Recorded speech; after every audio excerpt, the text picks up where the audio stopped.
I'm Connor Rebush, and if you are interested in the finer points of face punching, you've come to the right place.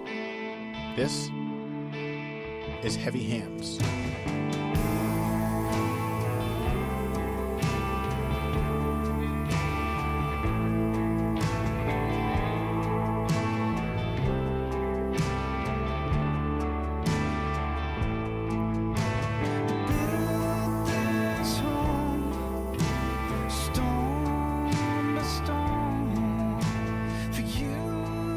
Hello and welcome to another episode of Heavy Hands. I am your host, Bloody Elbows fight analyst Connor Rebush, joined as always by Bleacher Report's fight analyst Patrick Wyman. And we have a hell of a weekend of fights ahead of us. We've got a break from MMA, from the UFC in particular, and thank God we do, Pat, because it gives us more time to focus on one of the best boxing cards of the year, what could very well end up being the best boxing card of the year, just in terms of pure action.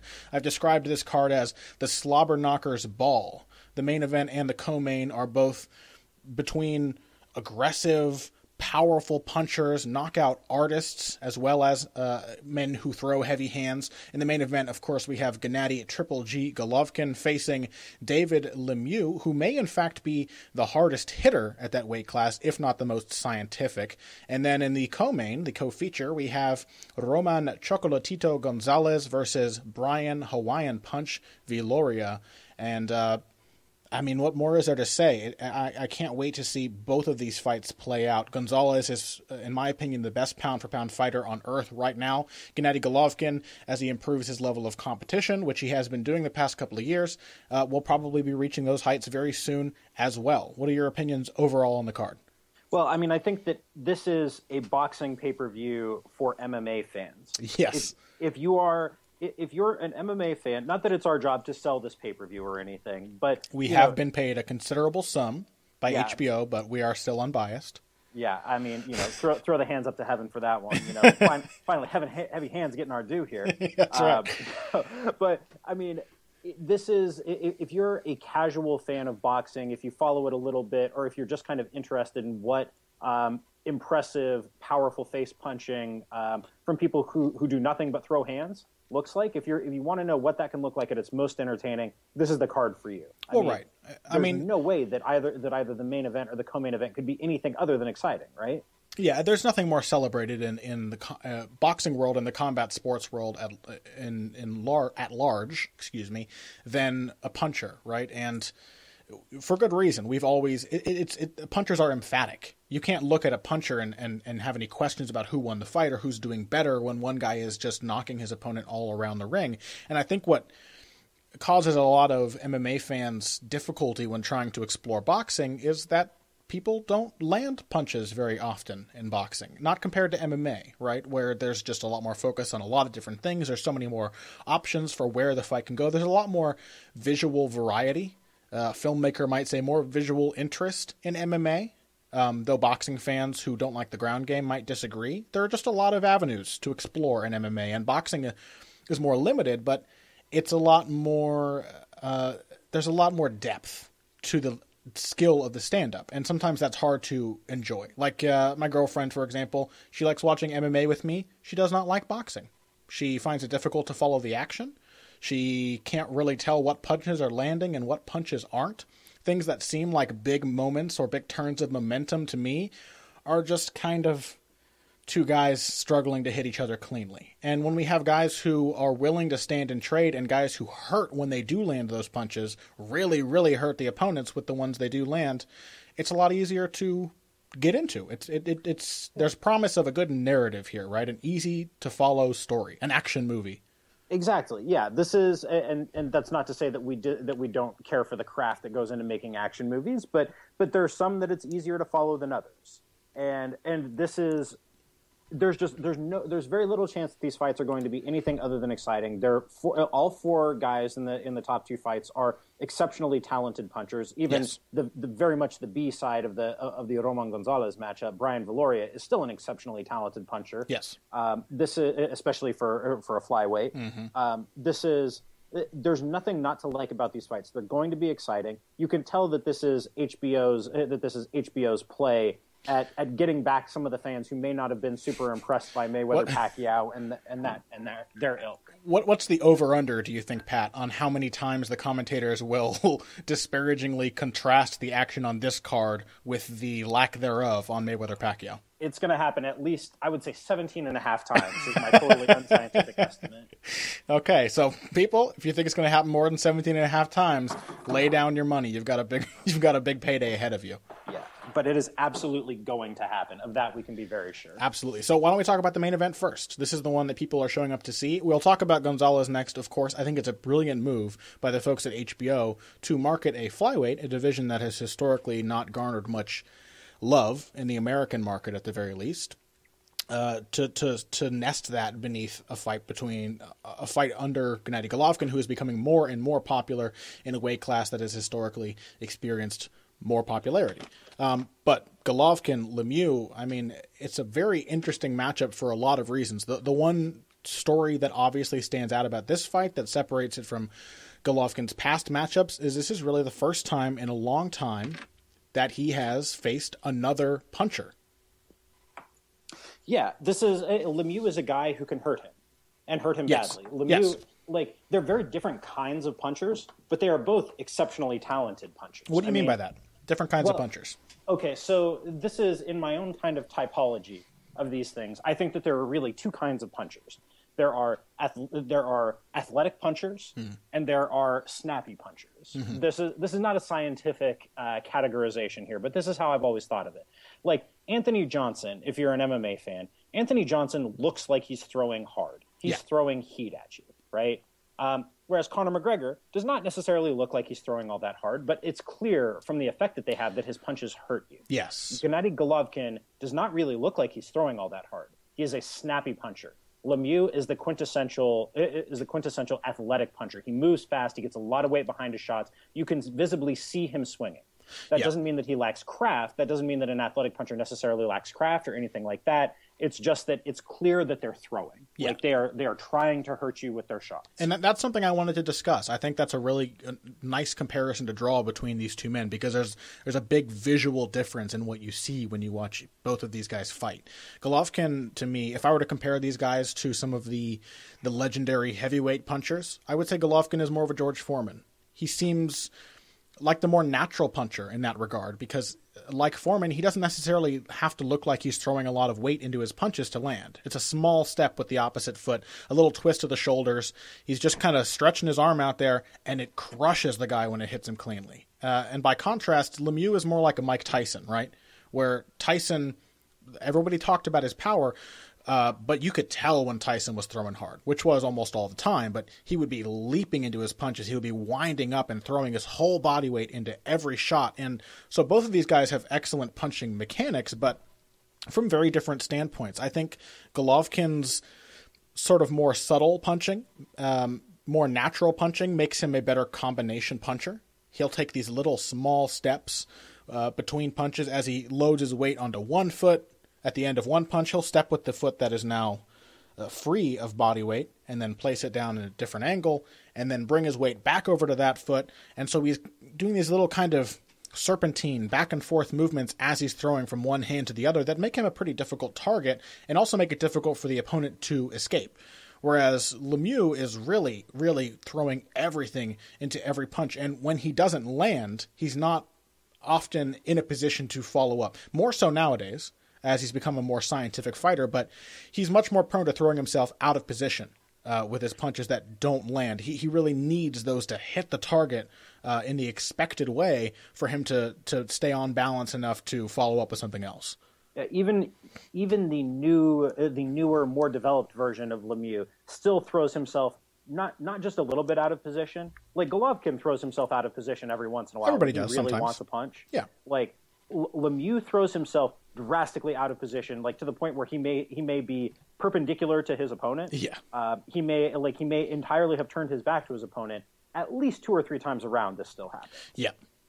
Whereas with Golovkin, that happens maybe once every 2 or 3 rounds. Yes. Where Golovkin really wants a punch, he sees the opening, and he talks himself into a shot that he probably shouldn't throw. Sure. Like whereas Lemieux, that's not to say that those aren't shots that Lemieux should be throwing, but he manages to get himself way out of his comfort zone and anything resembling responsibility. Yeah, the advantage of having as much power as David Lemieux has, the advantage of knocking out 31 of your 34 opponents, or 31 of your 36 opponents, 34 of whom you've beaten, is that most guys are so worried about getting so far away that they can't possibly be grazed by your punch that they're not going to stay close enough to counter. That was the case, for example, in his fight with Hassan Endam and Jikam, who, Endam actually outboxed Lemieux during a lot of the rounds, but when Lemieux did land, it put Endam down in a big way. And so he was constantly slipping out and not staying near enough to take advantage of the fact that Lemieux was often out of position. Yeah, and in ways that made it worse for Endam than it needed to be. Yeah. So he went on the big knockdowns because he knocked him down, 3 or 4 times? I want to say 5 times. Was it? God, I completely lost. Let's see. Completely lost track. According to BoxRec, it was 4 times. Once in the second, twice in the fifth, and once again in the seventh. Yeah. So a lot of the way that Endam got himself in trouble was by walking into Lemieux's punches as he was trying to escape, as he was desperately trying to get out of range and pump his jab out there. He walked himself right into shots that he didn't really see coming. Mm-hmm. And that's either those were the punches that knocked him down, or those were the punches that started the flurry that knocked him down. Yes. And that's a real danger when you have an athletic kind of puncher. And Lemieux is an athlete. You can tell in the way that he moves. He's very quick. He's very explosive. He really gets a ton of weight behind his shots. That's where his power comes from more than anything. And he's a scarier athlete now than he used to be because he remains a little more composed. He will take his foot off the gas when it's clear he's not going to get his opponent out of there. After the first 20 to 30 seconds of flurrying, trying to finish, he'll say, okay, I'm going to back off. He's more mature in that regard. It's hard to remember sometimes that David Lemieux, we talk about him as a fighter who's been through the gamut. He's only 26 years old. Is he really? He's 26 years old. I didn't believe it either. Somebody said this to me. They said he's 26, and I said exactly what you just said. He's very young. And so, he has a lot of development left in him. Even should he lose to Golovkin, we probably have 4 or 5 years of good fights left in him still. A guy in his division typically is going to go to 31 at least, putting on good performances, whereas Golovkin is 31. So he's much nearer the end of his prime than Lemieux is.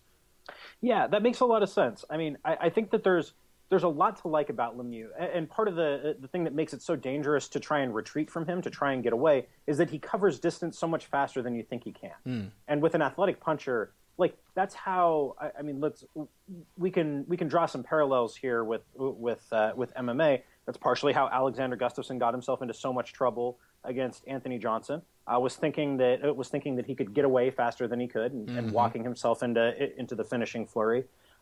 It's a common thing that happens when you have that kind of athletic puncher, because you don't realize, you think you're safe and you think that you're ready to kind of circle out, and instead you end up walking yourself into the shot. How absurdly fast they can cover that distance or change direction with a punch, to explode in a different direction. I should correct myself. Golovkin's actually 33, not 31. So even further towards the end of his prime than David Lemieux is. But I agree with you. Lemieux's ability to cover distance with his shots, while he does, still throw himself off balance, that's getting better, and it makes him very dangerous. And the one thing I really like about Lemieux is how well he has developed his ring cutting and his distance management as he's matured as a fighter. He was once a guy who basically, whenever he couldn't get the guy out of there early, he spent the first 2/3 of his career beating most fighters. He went to the 10th round once against someone I've never heard of named Jason Naugler, and every other fight was pretty much a second or third round knockout or earlier. And then the first 2 times that he had 12-round fights, the first one against Marco Antonio Rubio, who Golovkin beat last year, and the second one against Joaquim Alcine, he lost both of those. He was knocked out by attrition in the Rubio fight, and he lost a majority decision over 12 rounds to Alcine. And since then, he has really, really matured. He moved to a new trainer. I'll have to find the guy's name because I can't think of it right now. A well-known Canadian trainer, where he was under Russ Anber, I believe, before. And he has gotten much, much better at putting himself in positions to make that power effective, where he still might throw himself out of position after the punch. He's putting himself in positions where his punches are more likely to land and therefore wasting less energy. So when you have this athletic puncher who can cover that distance, who can attack with that level of speed and explosiveness, it makes him even more dangerous now that he's enabling himself to be closer to you than he was before, to disguise his punches better than he was before. He's adding a little more science, and that makes his style of punching. I mean, if we're going to compare him to Mike Tyson in his prime was such a good distance manager, such a good defensive boxer. It just made him an even more fearsome puncher. Yeah, one of the things that I really like about Lemieux is his jab. Yes. This is something that we talked about quite a bit last week with Daniel Cormier. One of the things that you and I both like about Cormier is that despite the fact that he's short, he doesn't neglect his long range weapons. And that's especially true. That's true of Lemieux. That's especially useful for a pressure fighter, for somebody who's looking to work their way inside in responsible ways. Mm-hmm. The ability to work behind Lemieux's jab is just a freaking telephone pole. Yeah, like it is a hard jab. He's adopted that Miguel Cotto jab, where it's really like a lamppost in your face. He really sits down on it and makes you respect it. And so it's like you have no choice but to be corralled into the ropes. And he does a good job of throwing it nice and low. So even if it doesn't hit your chin, he'll hit you in the chest. It'll just knock you backwards. You feel the jab. It's got stopping power. And so you have to respect it. And when you start respecting his jab, you stop thinking about his other punches, most notably his left hook, which when it works off that jab is just a killer. Yeah, it's the commentators for his last couple of fights have been, especially the Rosado fight. We're talking about Lemieux's right hand. Really, his left hook has been his best weapon in the last couple of fights. It's been his best weapon for a long, long time. I remember one of his fights a long time ago. I wish I could. I'm not sure I know the name. It may have been Elvin Ayala, I think. He had a left hook knockout where he had this beautiful little change of distance from the inside. Just the guy was out cold. One left hook right on the chin. I definitely think that's his best punch. And the way that he lever punches with it beautifully, absolutely beautifully, and moves it up between the body and the head, throws it in combination with other shots, changes the angle. Like he throws a really nice shovel hook, mm-hmm. as well as more of a standard horizontal left hook. It's a really gorgeous, useful, multi-purpose punch for him that does a lot of different things. And he's become a really dedicated body puncher too. Yes. Like that's another thing to like about him. Which is a great tool for a pressure fighter to have, right? And you called this. You suggested as part of our theme for today's episode that it might be the golden age of pressure fighting, both in boxing and MMA. We're starting to see pressure fighters really kind of get their due as the scientific fighters, as fighters who go in with a game plan rather than just sluggers and brawlers. And that's absolutely, I think, a very important theme here. We have Lemieux, who is becoming a more scientific puncher and a more scientific pressure fighter.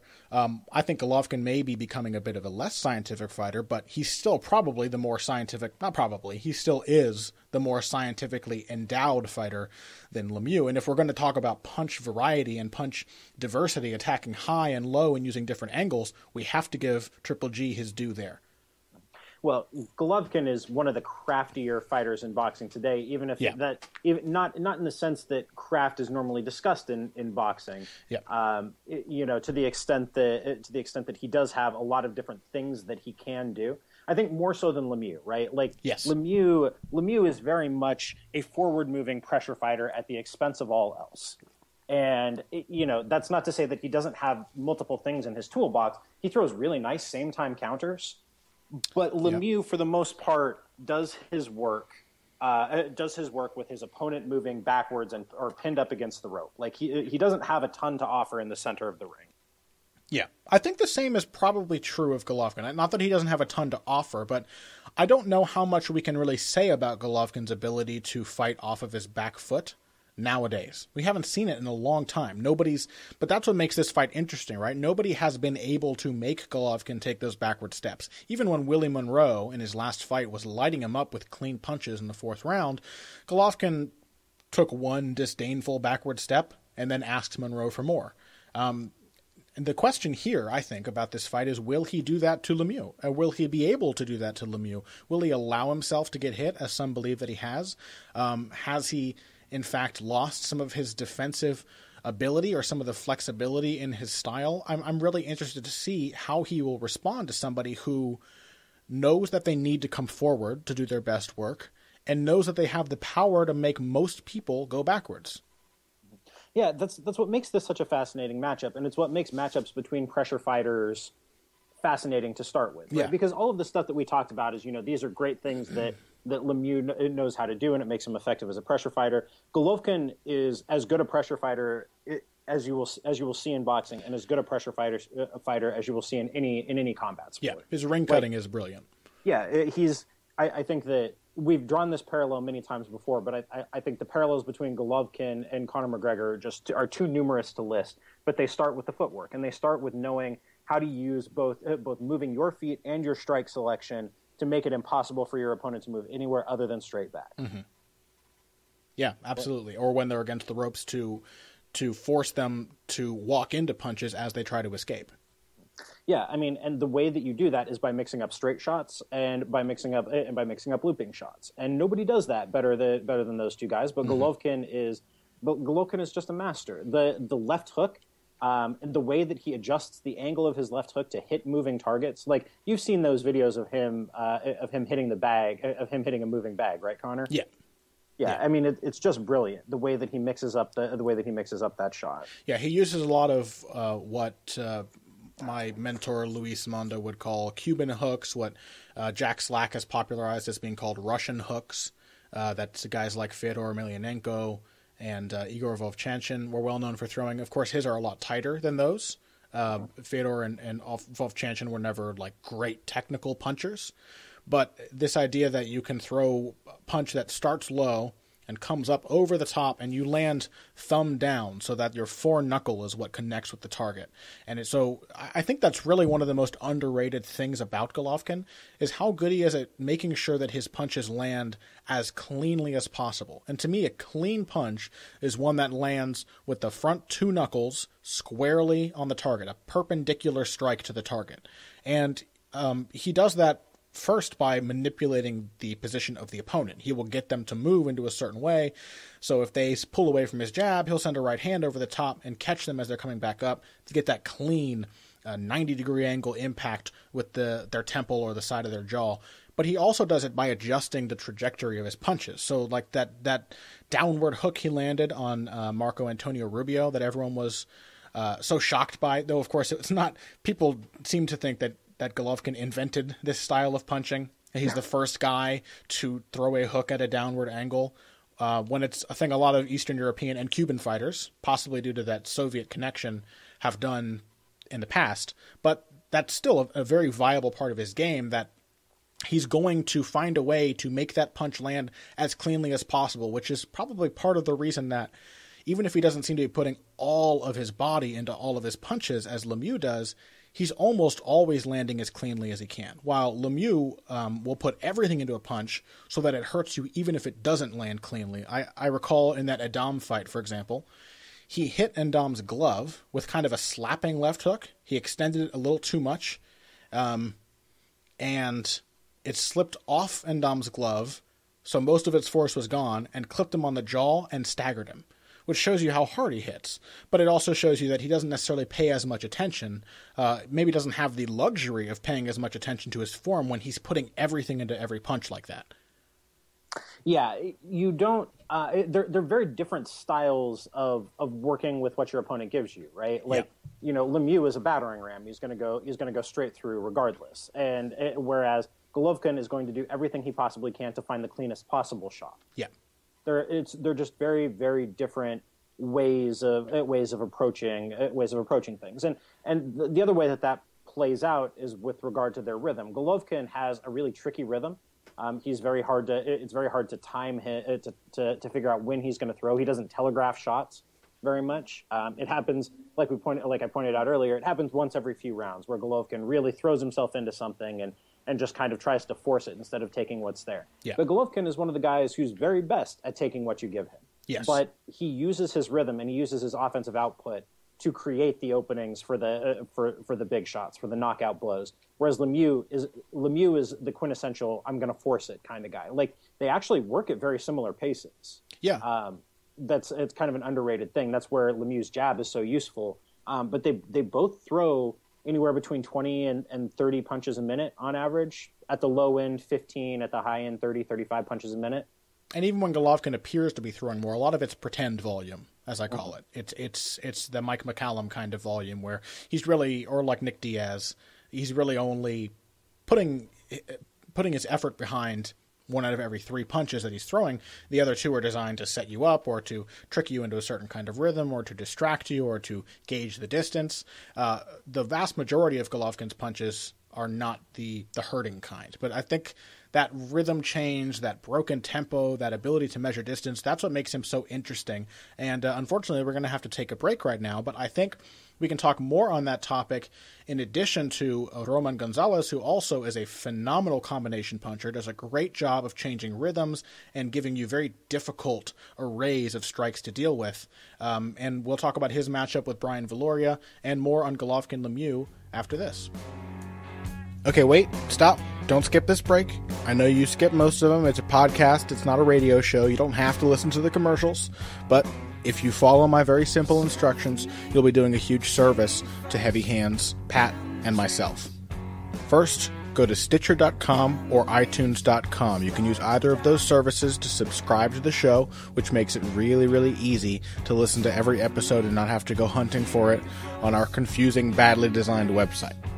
Once you're there, give us a positive rating and a positive review. That means go to the little 5-star thing and click on the star all the way to the right. That's a 5-star rating. That's the best one you could possibly give us. And like 20 or 30 words about how you enjoy the show. It may not seem like much, but it's a huge help to us, and we really appreciate it. It helps us bring Heavy Hands to an ever-increasing audience, which is just good for everybody.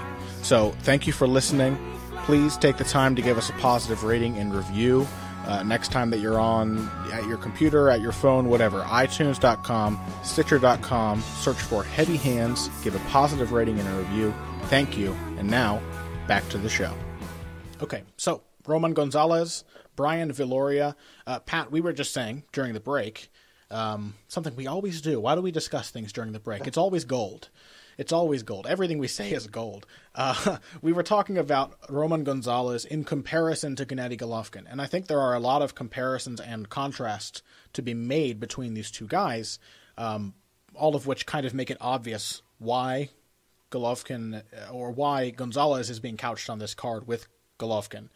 But the one thing that stands out to me is that Gonzalez is not as good a ring cutter as Golovkin. You were just saying that you think he's new to it, so I would like to hear you explain what you mean by that. For me, and I'll get into this later, I don't think he really cares to cut the ring off as much as Golovkin does. But I'm interested to hear your theory first. Yeah, I don't think that Gonzalez is really a natural pressure fighter in quite the same way as Golovkin is. Sure. I think that Gonzalez at heart is a boxer puncher who likes to pressure from time to time, and who I think as he's getting. As his name is getting bigger, as his reputation is getting bigger, and as there's more money to be made for him, much like Golovkin, I think that Gonzalez is making a conscious choice to be more of a pressure fighter. Well, we have to consider it was a process for Golovkin too. We think of him now as the more natural pressure fighter, but he has not always been this ring-cutting, swarming, volume attack fighter. He was a boxer puncher himself in the past, just a very heavy-handed one. Yeah, exactly. But he was always a guy who could pull the pressure out of his back pocket when he wanted it or needed it. Yeah.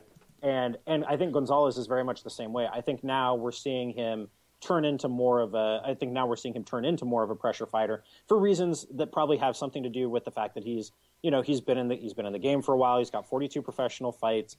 He's just now starting to get exposure, but his knockout record as a flyweight is a big part of why he's getting that kind of exposure. He's very defensively sound, and it makes being a pressure fighter a lot less dangerous for him than it would be for other guys. Yeah, absolutely. And that's part of the reason, that's part of Golovkin's success too. Even as I have criticized him or called into question his continued defensive responsibility, it's still very obvious that he has a more varied defensive skill set than a guy like Lemieux, where coming forward, Golovkin, he has confidence still in skills that I'm not sure that he's necessarily training all that much anymore, but ones that he can rely on to get himself out of a tricky situation. And to his benefit, these are mostly skills that don't require him to have to create distance or let up the pressure. And that's true for Gonzalez as well. He's a phenomenal pocket fighter where he can basically just stay on you at all times. I think my theory about Gonzalez is that is really more instrumental to his ability to pressure than his ring cutting is. It's just his ability to adjust and stay close to you. More like a guy like Sergey Kovalev, who hasn't always been a great ring cutter himself, but who is confident in always chasing you down. And so you feel like you have to run, and if you stand your ground, he's going to hit you, but if you run, he's going to be coming after you and throwing punches. To me, Gonzalez seems a lot more, speaking of heavyweight punchers, which seems to be my parallel for this episode, he's more of a Joe Louis than a George Foreman. Joe Louis, more of a boxer puncher, could pressure, could do it very well, could counterpunch too. Gonzalez can do all those things. One of the criticisms of Joe Louis was always that he was kind of slow-footed. And I think what most people really meant by that was that his opponents could step around him. They found it kind of easy to move around him, but I think that's because Joe was always more concerned with moving around his opponent than he was moving around the ring. So he didn't really care if you got off the ropes as long as he could then take a pivot to get a more advantageous angle on you. He's more concerned with navigating the body of the man in front of him than he is with navigating the confines of the ring, if that makes sense. Yeah, I think that's a fair contrast to draw. I mean, again, I think with the caveat that Gonzalez is getting more and more concerned with space in the ring as time goes on. Sure. Like in his last fight, Gonzalez made much more of an effort to get his opponent to the ropes than he ever has in the past. Edgar Sosa was on the ropes for all horrible every last one of the horrible 5 minutes he spent in that fight. Yeah, I mean, he was never off them, and I think it shows you what Gonzalez can do when he as a pressure fighter when he puts his mind to it. But with the caveat that he doesn't have to do that to hurt you. Like, yeah. There's something really fascinating about guys who like to pressure who are also just lethal in the pocket, because not everybody who likes to pressure is a good pocket fighter. In fact, a lot of pressure fighters are allergic to that. Sure. Like, this is a matchup that we're going to talk a lot about in about a month. But Matt Brown versus Kelvin Gastelum, also a matchup of two pressure fighters. But it's a matchup where one of those two guys, Kelvin Gastelum, is actually comfortable in the middle ranges, whereas one of them is just not at all. That's what makes Brown such a devastating pressure fighter, is that everybody's trying to get away from him. How everybody has beaten Matt Brown is by standing their ground and throwing back at him and not letting themselves get pushed backwards. Yeah, absolutely. And I think that's a really... man, it's such an interesting idea, right? This idea that the best pressure fighters are ones who don't necessarily need to have you reacting to their pressure in the typical way all the time. One of the things that makes Golovkin so dangerous, and Gonzalez shares this trait, is his comfort in close. Where it gives them a degree of patience that a lot of pressure fighters don't have. Like a guy like Matt Brown is kind of defined by his impatience in a lot of ways. He needs to have you reacting. He needs to be putting his hands on you. Golovkin, there's a sequence that stands out in my mind from his last fight with Willie Monroe, where it was the first knockdown of the fight. He had Monroe in the corner, and he was standing in front of him, and Monroe was kind of tentatively jabbing to see what he was going to do. And he just kind of stepped forward. He swayed his head over his left hip, outside the line of Monroe's jab, and he just kind of stayed there for a second. Monroe didn't do anything. And so then he's like, all right, when he jabs again, I'm going to move to the opposite direction and crack him with the left hook. He was able to hang out for a good 2 or 3 seconds with his head in range, waiting to see what Monroe would do. He didn't need to be doing something. He didn't need to have volume on him to feel confident in his ability to win that sequence. And Gonzalez is very much the same, right? Gonzalez will allow you to, for example, Gonzalez has a great left uppercut. His left hook and left uppercut are fantastic. Left uppercut in particular. He's very much like his mentor Alexis Arguello in that regard. And so Gonzalez will typically throw a right hand. He'll bring his head forward and close the distance with that right hand. And come in, his head will be on your shoulder or against the side of your head. And he'll be a little too close for either man to hit. And rather than just going nuts and flurrying, he will keep his arms nice and tight so you can't tie him up or control him, or he will hand fight with you a little bit. He'll wait for you to start pulling back, and then he'll bring the left uppercut up the middle as you make your chin vulnerable to the strike. He has the patience to allow you to put yourself in a worse situation by being less patient than him. Yeah, and I mean, and that's really what a lot of that comes down to, right? The least limited pressure fighters are guys who don't have to have things going precisely their way all the time. Yeah, and I think Roman Gonzalez's development into more of a pressure fighter, as we can discern this happening, is really interesting because the forward movement gives him more. It allows him to put himself in his best area, the pocket, more often. Yeah, like this is not all like as we talked about. Not all pressure fighters are comfortable in the pocket, but some pressure fighters use their pressure to put themselves in the pocket. And I think that as time goes on, Gonzalez is more that guy than a guy who's looking to back you all the way up for the sake of backing you up so that they can flurry off the ropes. He wants to back you up so you don't have any choice but to be in the pocket with him, where he is inevitably going to be better than you, which is not necessarily what every pressure fighter is looking for. Does that distinction make sense at all? No, absolutely, it does. It does, and I think maybe that has to do with their backgrounds, these men's respective backgrounds as boxer punchers. That level of, we've talked about these styles before, and to us it seemed like confidence, comfort. These are kind of the hallmarks of a boxer puncher that allow him the versatility. And when these guys who are particularly heavy-handed boxer punchers, who are particularly comfortable in close with the opponent, and whose opponents, more and more as they study their footage and start to respect them, come to actually fear their presence in the ring, they kind of naturally fall into this role of pressure fighting, right? When you've been knocking everybody out, most people are not going to come forward against you. Most people are going to say, okay, I got to outbox this guy. I can't slug it out with him. And so then you naturally start coming forward. And you respond to that in kind by becoming more aggressive yourself, right? Like you said, coming onto a bigger stage, gaining recognition, everybody loves a knockout. And so you start to look for the knockout more. And the best way to create knockouts is to be constantly putting yourself in positions to cause them. Constantly be closing the distance, taking the angles, cutting off the ring. You want to be as close as possible at all times. Not as close as possible, but like in mid-range or just outside it at all times, so that you can be creating those opportunities. Yeah, because at that point, that's what it's about. It's that guys cease to give you opportunities, and you have to create your opportunities more. Yes, right? Absolutely. Now, I want to talk about rhythm. Before I move on to Brian Viloria, Gonzalez's opponent, who's being sorely undersold here. He's a very good fighter, a little past his best, but very good nonetheless. I want to talk about rhythm, and I think rhythm plays a key role in the success of both Gonzalez and Golovkin's combination punching ability. To me, Gonzalez is one of the best, probably the best combination puncher in the sport. And it's not, when people think of combination punchers, they often think of speed, like being able to put your hands out there as fast as possible, right? Like a Ray Leonard shoe shine, or like Juan Manuel Marquez's combinations were usually marked by a lot of speed.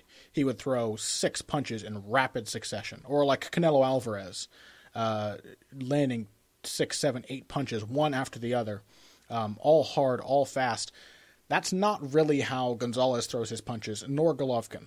Gonzalez throws, like Golovkin, about 1 out of every 3 punches with real power, and he will use each punch to put his opponent in the position for the next punch. So if there's a left uppercut, but he doesn't feel like he has the right distance to really land it hard, he'll just use it to lift your chin up and then come back with the right hand. If you're moving a little too far away after he throws the right hand, he, like Golovkin, will shift. He'll bring his right foot forward and come after you with the left hook and then reset his feet in an orthodox stance and go back to work. And I love the way he mixes those things up and changes the rhythm so that the punches that move you around are often a lot slower or more methodical, more obvious than the ones that really hurt, where you don't see them coming, or they come faster than you expected, or sometimes if he really sits down in them, slower than expected, if they're following a really quick little flurry.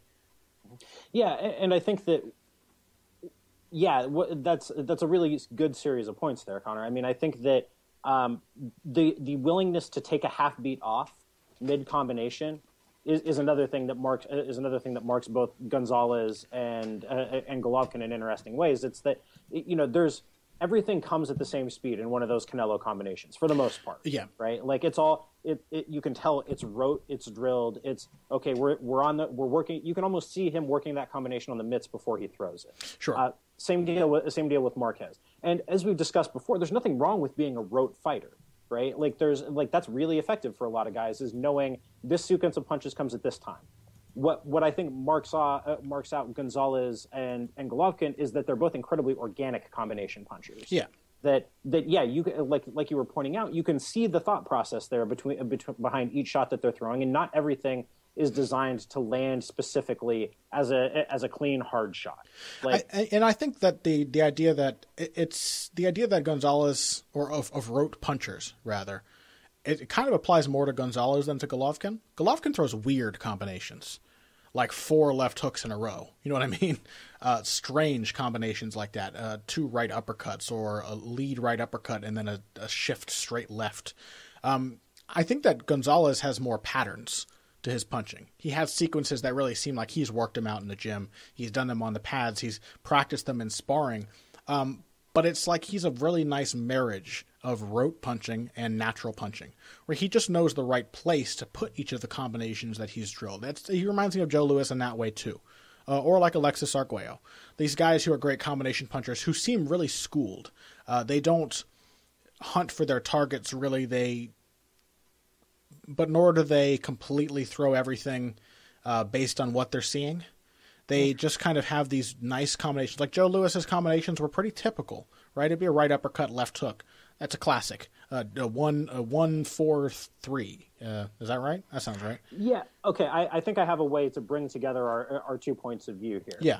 I think that, yes, I think that they are schooled combinations. What's not schooled about them, what's organic about Gonzalez's combinations is the timing. That yes. It's his willingness to take a quarter beat or a half yes. beat to adjust the combination to what he's seeing in front of him. I've got his fight with Yagashi playing in the background here as we're watching it, and I'm seeing the combinations that you're talking about. You know, the right hand stepping in, then the left uppercut after it. What makes Gonzalez special is that it isn't boom boom. It's boom, quarter beat, boom. Yeah, and right? sometimes like a beat and a half. Like that's the patience I'm talking about. That's what makes him so dangerous to me. Is he's so comfortable standing close to you. He knows he can defend what you're going to throw back at him. And he knows you're going to have to do something at some point. He knows he's in a good position, having just closed the distance, gotten a nice head position, standing with his feet stable underneath him. So he just waits. And I love watching that. Like Golovkin more nowadays has become a little more frenetic. I think Golovkin, that Willie Monroe fight is a big thing for Golovkin in my mind, right? Where Golovkin started to get outboxed and he didn't like it. And he just decided to go nuts and really start hitting Monroe. And I haven't seen that from Gonzalez yet.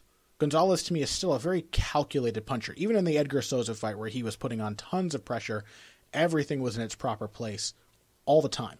Very difficult to hit at all times, not forcing anything, which to me separates him from more of a pressure fighter like Golovkin, who he does take what you give him, but he also makes you give him things. Whereas to me, Gonzalez is still sometimes just letting the fight flow. Mm-hmm. Yeah, so let me ask you this question, Connor. Mm-hmm. Just to make sure that we get some controversy in here. Do you think we've seen the best Gennady Golovkin? Well, best is a difficult thing to quantify, right? Like I think Golovkin will get hit by David Lemieux. Mm-hmm. I think he will probably look bad at certain portions of this fight, more so than people expect, because people really expect David Lemieux. Like people are like, "Oh, Golovkin 2nd round knockout. He's just going to destroy the hardest hitter he's ever faced, and it's not going to give him any difficulties." But I also think that due to that confidence, that refusal to back down, he is going to knock Lemieux out faster than somebody like Martin Murray, who's really defensively sound. Lemieux is, just as Golovkin's going to be there to be hit, so is Lemieux. And Golovkin can take a hell of a shot. He's not afraid to take a shot. It's almost like his lack of concern for defense, while it may make him what I see as a degrading defensive responsibility, that does make him less of a well-rounded fighter in my mind.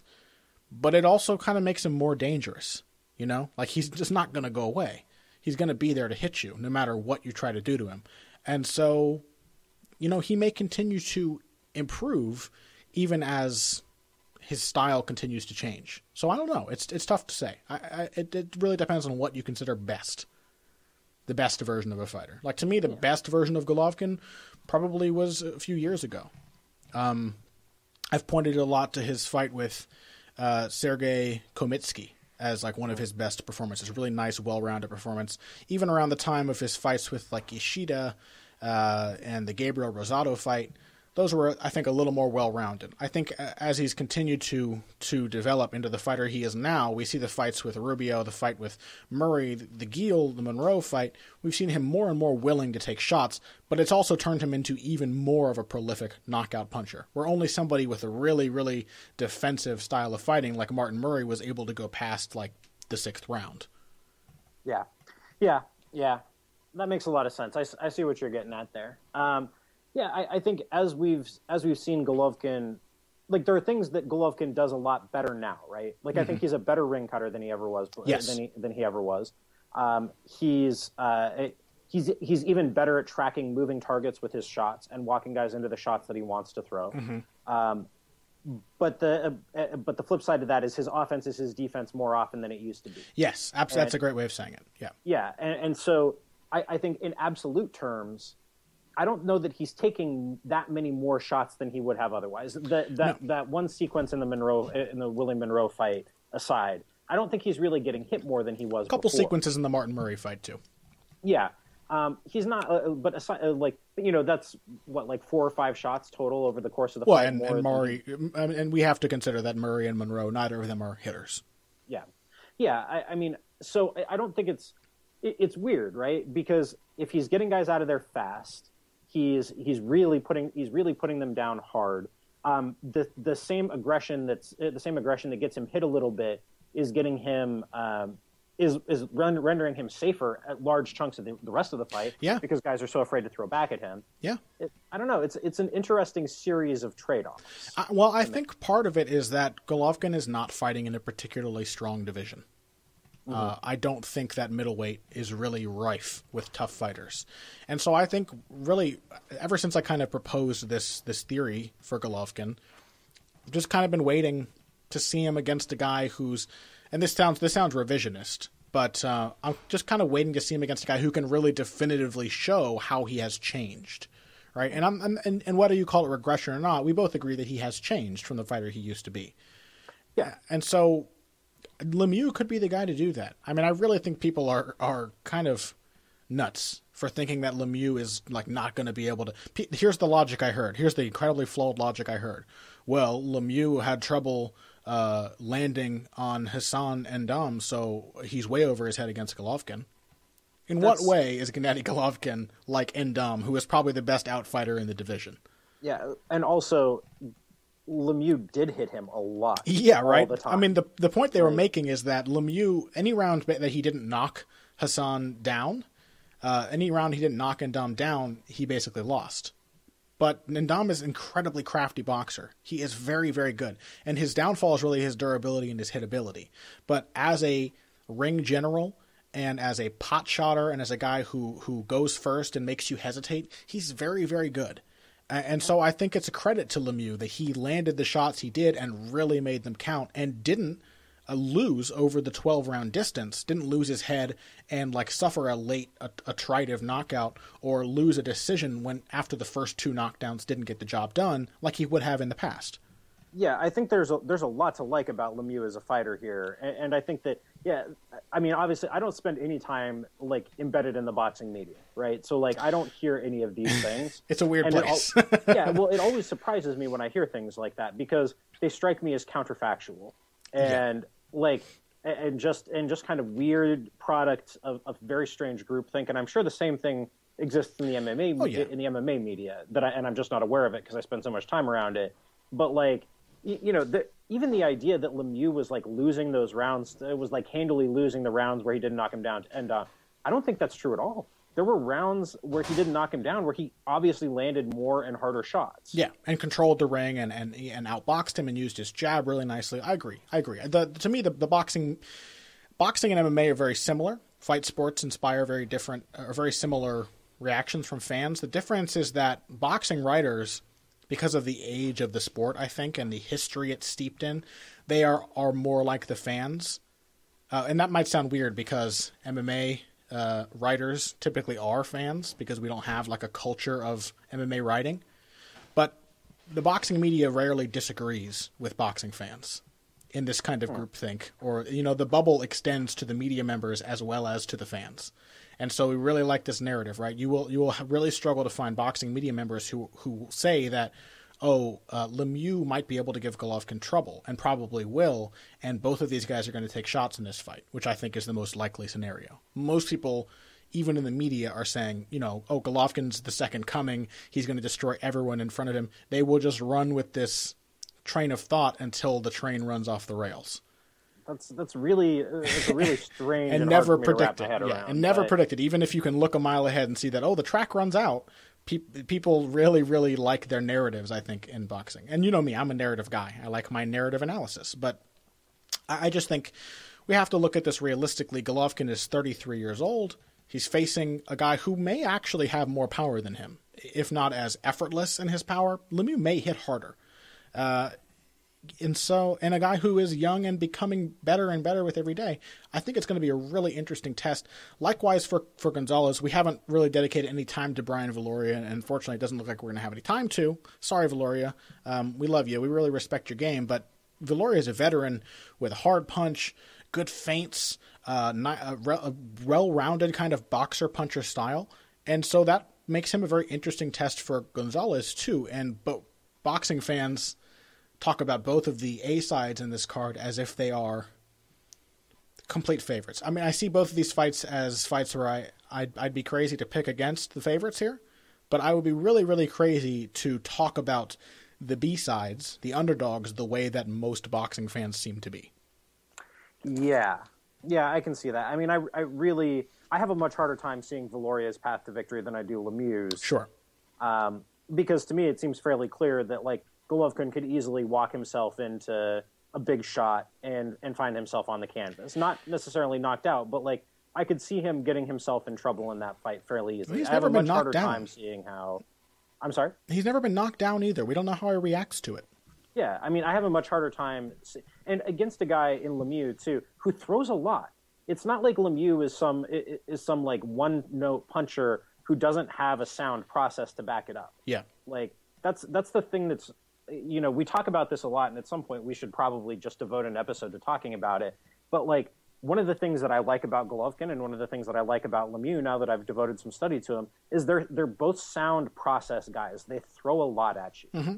and they're capable. Both guys are capable of winning decisions, even if they don't get the knockout. That's my huge problem with so many of the punchers that you see in boxing and MMA is they just don't throw enough. Yeah, and neither Golovkin nor Lemieux has that problem.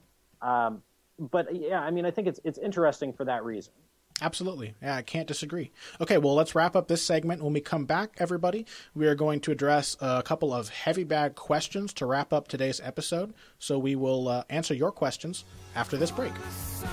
Okay, so here's another way you can help us out. Go to your couch, lift up the cushions, and scrounge around in the creases for change, lint, bent paper clips, like a thumbtack that you stab your thumb on and then you scream alone in your living room. Throw all the stuff out except the change. All right, now take that and deposit it into your bank account or your PayPal account. Head over to heavyhandspodcast.com and click on the donate button on the right side of your screen. Whatever money you just found, which you weren't using anyway, send it to us, all right? Because Pat and I will use it. That money helps us keep this show on the air and free of charge, which is great for you. It's great for us because that way we're making a little bit of money. The donations are a huge deal for us. So please go to heavyhandspodcast.com. Any spare change that you might have lying around, hit the donate button on the right side of the screen and send it our way to help us keep this show live. Thanks. And now back to Heavy Hands. And we are back. And as promised, we will turn to the heavy bag for some listener questions. Our first question comes to us via Adam Arepa, who asks, can you train aggression and finishing instinct? He points out that there are certain trainers who are good, seem to be good at bringing this out in their fighters, like Rafael Cordero, Matt Serra, and Ray Longo in MMA. We talked about Gennady Golovkin, his trainer. Abel Sanchez seems to be good at this.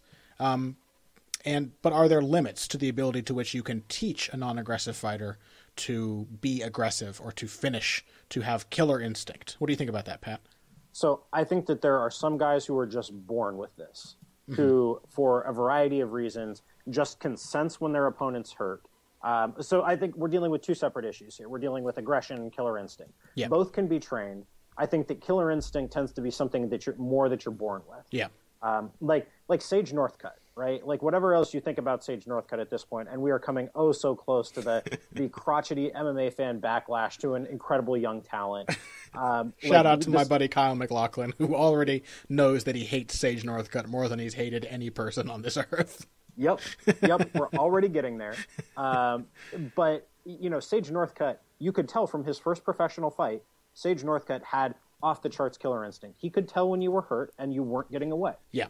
Like, Shogun Hua had this from the very first fight of his professional career. When you were hurt, he was going to fucking finish you because he could tell that you were hurt, even if it was only a slight twinge that said you weren't feeling it anymore. Some guys can just sense that weakness and know just the that moment. break in confidence. Not even like that a shot in particular hurt you, just that you seem to be wilting. Yeah, and some guys just can sense that, and some guys and can feel it. Aggression is a little different. Some guys, too, are born aggressive, but I think more become aggressive through training. Or their aggression can be honed into something much more effective than raw, in your face, I'm just coming after you. Yeah, I think typically when aggression is natural, it's not always good. It's often the result of a certain amount of insecurity or nervousness, anxiety. It's kind of the way that I use this metaphor a lot, but if you do a lot of hard sparring and not a lot of careful training, you will learn not to sink, but you won't necessarily learn to swim. And the best way not to sink is to thrash around like a maniac. And we talked about that a lot with Stefan Struve, right? And the problems with Stefan Struve's game over the years, and where he had all the hallmarks of being a young fighter of being a guy who had to just survive in the gym all the time. And I think that, but that brings us around to the answer for how you train both of these things, and that's through hard sparring, right? Like that's how you develop killer instinct. That's how you develop your aggression, is by learning to not just see red, but to fight through that, to remain rational while being aggressive. Because the first time you get hit real hard in a sparring session, chances are good that basically you're gonna do the cliche thing. You're gonna see red, and you're gonna want to throw back as hard as you possibly can, right? But so how you hone that instinct, how you get to the point where you have that reaction, but you learn to control it and use it in productive ways. Only a lot of hard sparring can get you there. And also, the only way that you're going to be able to tell when somebody is hurt or when they're wilting is by seeing that look on people's faces. You can't watch film and see that. Yeah. You need to learn to spot that live. You got to be in front of somebody who's losing their will.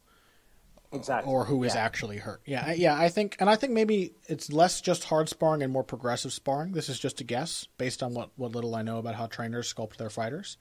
But a lot of the really good trainers that I know of, they will tailor the sparring that their fighters go through. So some gyms have a Shark Tank mentality, right? And that often works. We hear this about AKA. We've heard this about like Emmanuel Stewart's Kronk Gym. Places where you go in and you have to fight to survive. And the ones who make it to the top are really, really good at doing that. But a lot of the more careful trainers that I know of will sort of cultivate your sparring experience to build your confidence and to build your aggression. So they'll have rounds of sparring that each get progressively harder, which sparring rounds naturally tend to do. Light sparring tends to turn into moderate sparring. Moderate sparring tends to turn into hard sparring once you've gone a few rounds. You're taking your shots, you respond in kind.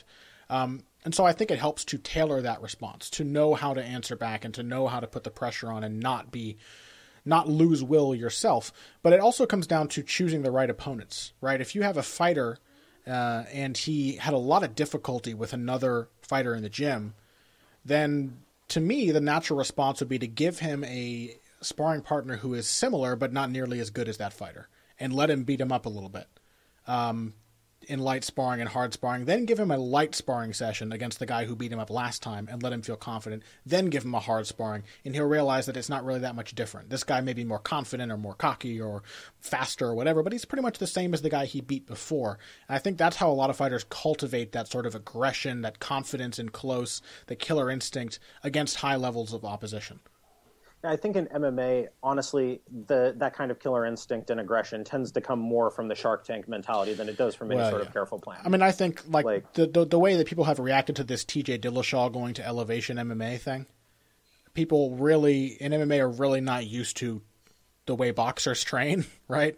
Yeah. He's going there like, I'm going to have sparring partners tailored to me, and I'm going to get paid to train. I'm going to do this full time and have the best resources. People are like, screw you. You should be loyal to your team and you should stick around. Iron sharpens iron, right? But it's not just about being in a team with a bunch of tough guys. You need to build a training camp around yourself. Not a lot of MMA fighters do that. I think ideally you get the best of both worlds, right? Where you have that camp around you, but then also you're important enough that they're going to bring in people to work with you. Yeah, right? I mean, boxers have teams too, right? Boxers have teams, but their teams, if they are big enough boxers, are teams that they have put together to make themselves better. And until you get to that point, you are looking for teams like that to be a part of so you can spar with and learn from fighters who are better and more important than you. Precisely. We just have not gotten to that top level point in MMA yet. Yeah. Like there are exceptions. Like Ronda Rousey's camp is built around her. Yes. Who are some other people whose camps are built around? Like Verdum, his last 2 camps has done camps built around him. Yes. Right. But because that's especially, I think Verdum is an interesting example in that regard because he's 38 and because he has no margin for error and he's looking for every edge he can possibly get, and because he's got an incredible coach who understands what he would do if he had the resources to do this for everybody in Rafael Cordero. Like, you don't do the Shark Tank thing because you want to necessarily. You may do that because those are the resources that are available to you. Yeah. Like they were at Chute Box in 2002. What you had was a room full of young, hungry guys who needed to learn that stuff. And so maybe you tailor the training that way and you learn things over the years. Mm-hmm. I think a lot of folks have this mistaken idea that that's just how training is supposed to work, that you are supposed to be part of a team your whole life. But I mean, or that if you're not surrounded by other guys who are also trying to succeed just as much as you, that you're not going to do well. But like, who else that's notable is in Gennady Golovkin's camp? Who else that is notable has come out of the money team? Who else trains with Roman Gonzalez? Nobody we know of.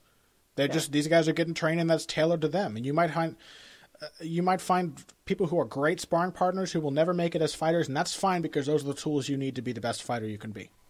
Like this issue of I feel like we've answered Adam's question satisfactorily, but I want to get in a couple of comments about the Dillashaw alpha male situation, because I think you spend a lot of time in the boxing world. I spend enough time around it that it seems the reaction to this from people in MMA seems very strange to me. Yeah. That just from a purely factual perspective, how well has Team Alpha Male done against Dominic Cruz to this point? I just want to throw this out there. What's their record against him? It's not that good. Well, aside from it's with, if you count Uriah Faber's win over him now, 7 years ago? Yeah. 7, or was it 8 years ago? Was it 2007? I think so. Yeah. Yeah. So they're 1-3. It's not that great. You can understand why the guy would want to tailor his training camp to really overcome this guy who has proven to be a thorn in the side of the typical alpha male fighter. Yeah, they have been soundly out-trained, out-thought, out-strategized, and soundly beaten in those 3 fights. Maybe I'm crazy for this, but I never thought that Faber Cruz 2 was that competitive a fight. No. I don't know, but so I don't know how much they were supposed to offer TJ Dillashaw here. This is the evolution of the sport, is building camps around high-level fighters to give them what they need. That's what GSP's camps at TriStar always were. He had training partners, regular, that was a good camp that had lots of good guys there, but they always brought in guys specifically for him. Yeah, and coaches too. Coaches training. He wasn't going in for team practices for every training session. He might train with the team just to do a little bit of a Shark Tank thing, to roll with different fresh guys every round or something, just to have that kind of endurance testing. But he wasn't spending his whole camp going to the pro MMA team practices at 3 p.m. every Wednesday and Friday. That wasn't his training camp. No. And think about John Jones's most recent camp too. They brought in specific guys to prepare him for Daniel Cormier. Yeah. He got a lot of specific work in with specific coaches to work on particular things. I think it's a really kind of, maybe it comes from wrestling and jiu-jitsu. I think so. I think so. I think that's, I've been saying this for a long time, that the way I was taught Muay Thai when I was doing Muay Thai many years ago, was the same way that the guys on the opposite half of the gym were learning jiu-jitsu. And that's not the way that boxing coaches teach boxing. They don't teach it in this large class setting with like the whole room sparring. Like you can roll in groups in jiu-jitsu pretty safely. You shouldn't have a whole room of people just sparring all the time. Not if you're trying to cultivate the best version of a fighter you can get. Yeah. You need to focus on that guy. Yeah, and in the Dutch style, you tend to get something halfway in between that. Yeah, you get group classes, but then you also get a lot of private work with your coach. I mean, so like Mike Passanier, you go to his gym, right, and you're going to do classes. You're going to do a couple hours once or twice a day. But then if you've got a fight coming up, you spend a lot of time working one-on-one with Mike Passanier.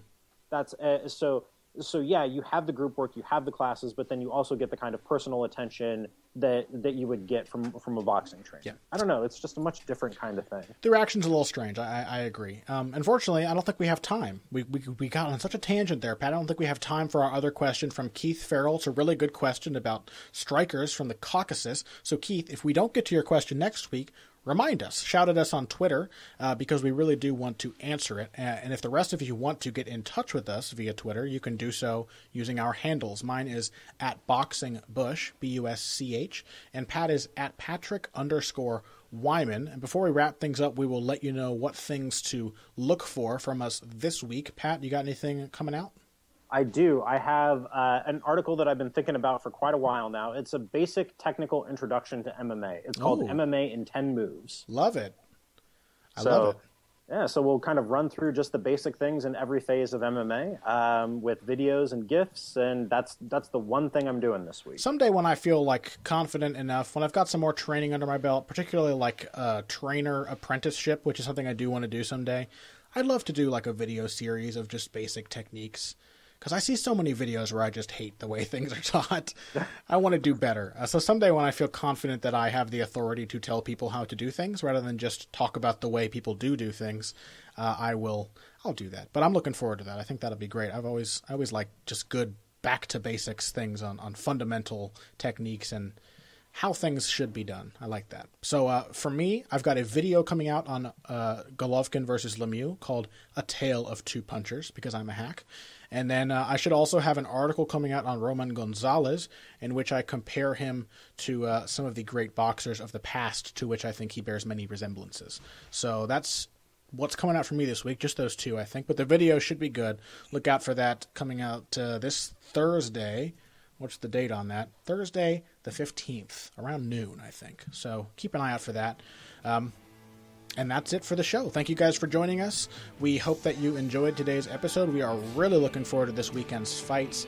And if everything goes as we predict, then we should have an excellent recap episode for you next week, and probably a lot of knockouts and knockdowns and spit-flinging blows to discuss. So thank you for listening to this episode of Heavy Hands. If you came here today for the finer points of face punching, you came to the right place. This has been Heavy Hands.